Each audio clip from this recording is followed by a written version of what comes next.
Hi, I'm Barbara Cosgrove, Workday's Chief Privacy Officer. In today's world, ensuring data privacy and protection isn't just a legal checkbox for responsible AI, it's a moral imperative. At Workday, we've ingrained privacy and security protections into our culture, our processes, and our technology since day one. And my mission as CPO isn't just about compliance, it's about fostering trust.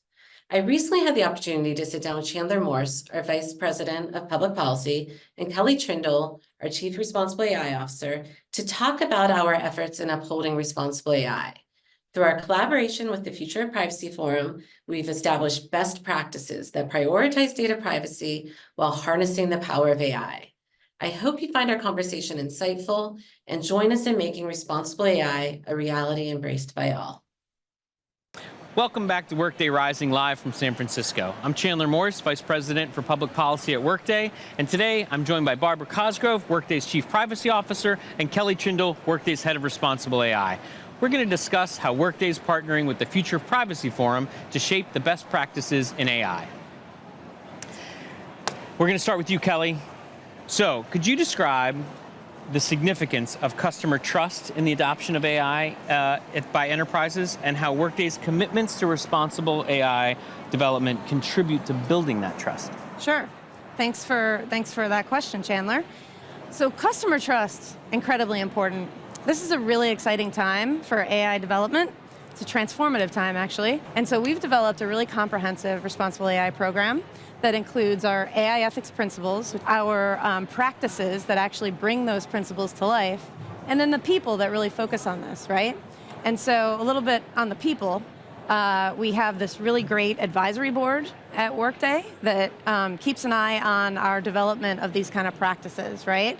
And so we've got executives from across the organization, including our chief legal officer, including our chief technology officer, our chief diversity officer, just to name a few. And they really give us a lot of oversight and expert guidance about the kinds of practices that we're developing to really make sure that we bring those principles to life. That's terrific. Barbara, Workday has partnered with the Future of Privacy Forum and other AI developers, including LinkedIn, ADP, and Indeed, to articulate best practices for responsible AI development and use of AI in the workplace. What is the Future of Privacy Forum, and what are the key insights and experiences that this type of collaboration can bring to the surface? Sure. I've been on the advisory board for the Future of Privacy Forum for many years now, and they're a nonprofit organization that brings together industry, academic, civil society, policymakers to debate emerging issues around technology. And after those debates, they come out with recommendations for privacy protections, new ethical norms, or best practices for things like we see today in that worksheet. But it's really bringing those group of diverse stakeholders together to have those challenging conversations, comes out with great insights. And hopefully people will read the best practices data sheet, and they're going to see that reflected. They'll see things like recommendations on making sure that there's human oversight around AI in the workplace, looking to governance frameworks like the NIST AI Risk Governance Framework, and making sure that there's transparency and openness about the use of AI in the workplace. So I think all of those points of views are really well reflected in their document. That's terrific, and we've really enjoyed working with the Future of Privacy Forum. They've been a key partner in advancing this issue. Kelly, back to you. And Barbara mentioned the practices touch on several critical aspects of responsible AI, like fairness, transparency, human oversight. Could you provide some examples of how these best practices align with Workday's responsible AI governance approach? Absolutely. So our practices, again, I mentioned before, we have our principles and our practices. And so we have a set of responsible AI guidelines that are mapped to those principles. And we provide these guidelines to our developers so that they can really understand how to build these ethical AI principles into the products and technologies that we're developing. And I tell you that because we have guidelines that cover this kind of fairness and bias concerns, human oversight, et cetera, transparency. These are all really important aspects of our program. And it's really important to focus in on our higher risk or more sensitive use case type products and technologies. And so we have developed a scalable risk evaluation at Workday for the development of our products and technologies. So we can really tier, what is a high risk, what is medium risk, what is low risk. And particularly for the higher risk category, we develop, to the extent that we develop things like that would be used by our customers in cases of worker transitions, like things like that would be developed for customers to use in hiring or promotion, something like that. We have our longest list of guidelines for those higher risk sensitive use cases. And so we have an approach where not only do we do our own analysis of aggregate outcomes for those higher risk worker transition type products and technologies, but we also have guidelines around, communicating those results, a summary of those results to our customers. And then also, because our customers are the deployers of these technologies, allowing our customers to export their own data locally, easily, so that they can do their own risk identification, risk mitigation when it comes to something like bias and fairness, which is an important consideration. So, yeah, I really appreciate that question. And if you don't mind us turning the tables on you a little bit. I don't. I think Chandler. I anticipated it, knowing both of you. So what I'd really love to hear your thoughts on is, I was just talking about how Workday has, developed these best practices and aligned to FPF. I'm just wondering from you, how do we influence other developers in the space to adopt these kind of best practices? And if we were able to do that, hopefully we're able to do that, what kind of positive effect or what kind of effect would that have on the industry? It's a great question, and I'll take the last part of it first, which is what are the positive impacts.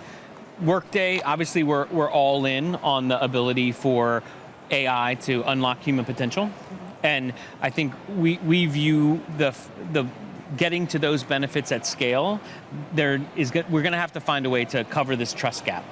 We have a trust gap at the moment around these technologies. There's some concern around them. We think that concern makes sense. And so getting some reasonable safeguards around how these tools are implemented makes a ton of sense.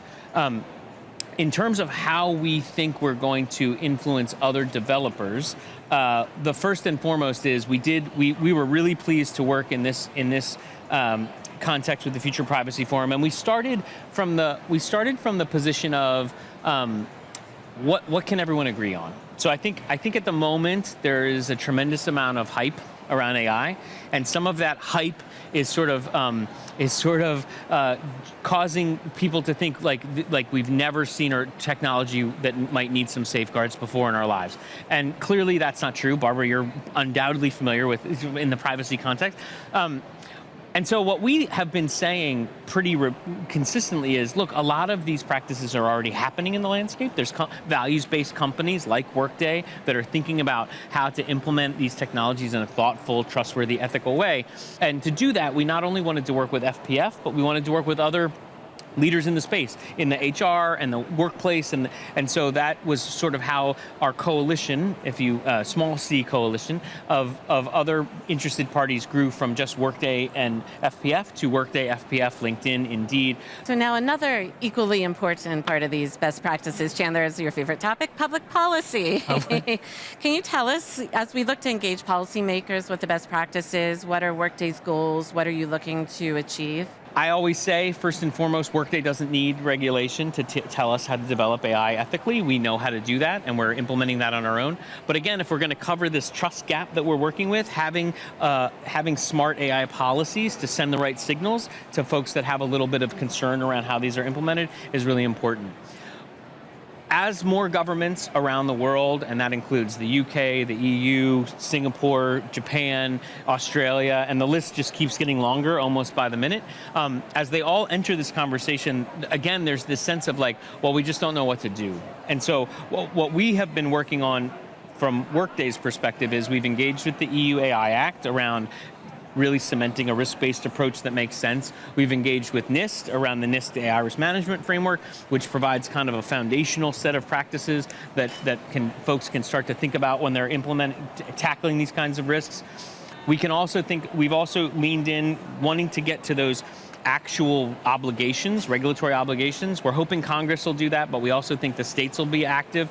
And then where these come in, where the best practices come in is sort of if that's the pathway to a trustworthy AI policy, these best practices are the last mile. And so if companies are coming into adopting HR in the AI in the HR space, we don't want them to have to start from scratch. And they don't have to start from scratch because there are industry norms about how we handle some of these things. Yeah, definitely. All right, turning it back around, coming towards the end of this, we're going to finish up with a couple of, not a lightning round, but close. Barbara, as Chief Privacy Officer, I think you get this question from time to time, but in the AI regulatory context, or the AI using AI in the HR context, what keeps you up at night? I mean, to be honest with you, AI doesn't keep me up at night. My 5-year-old son crawling in my bed at night keeps me up at night.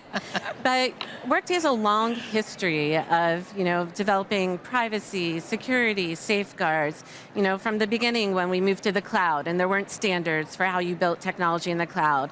So I just see this as another part of our journey as we're going on and, looking at AI in a responsible way and taking all of our learnings from the years to make sure that we can build strong programs internally that help us retain the customer's trust.